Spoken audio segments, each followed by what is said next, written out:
Mgombea kiti cha rais alikuwa Mheshimiwa Noti Mwajuma Mirambo na mgombea wa nafasi ya makamu wa rais alikuwa Mheshimiwa Mashavu Alawi Haji.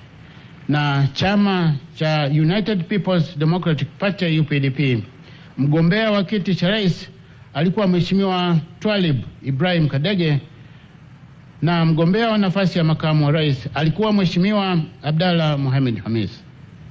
Waheshimiwa viongozi na wageni waalikwa, leo tarehe 1 Novemba 2025, kwa kuzingatia masharti ya ibara ya 41 ibara ndogo ya 6 ya Katiba ya Jamhuri ya Muungano wa Tanzania ya mwaka 1977 ikisomwa pamoja na kifungu cha 45 kidogo cha 9 na 10 cha sheria ya uchaguzi wa rais wa bunge na madiwani, sheria namba 1 ya mwaka 2024, tume ilimtangaza mgombea aliyeshinda uchaguzi wa kiti cha rais kwa kupata idadi ya kura 1,913,866 sawa na asilimia 97.66 ya kura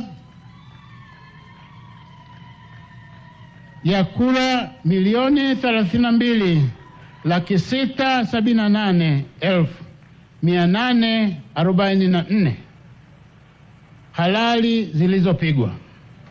Mgombea aliyetangazwa kuwa mshindi wa kiti cha rais ni Mheshimiwa Dr. Samia Suluhu Hassan na Mheshimiwa Dr. Emmanuel John Nchimbi kuwa makamu wa rais wa Jamhuri ya Muungano wa Tanzania.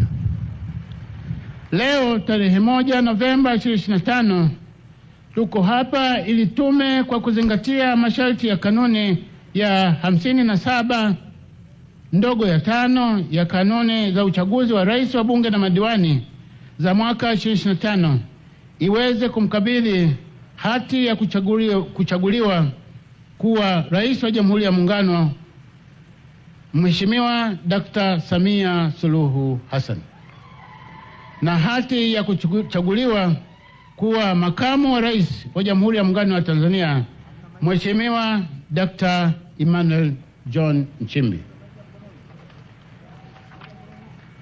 Baada ya kusema hayo, na kwa niaba ya Tume Huru ya Taifa ya Uchaguzi, naomba sasa msogee kwenye eneo lililoandaliwa ili niwakabidhi hati hizo. Mungu ibariki Afrika. Mungu ibariki Tanzania. Asanteni kwa kunisikiliza.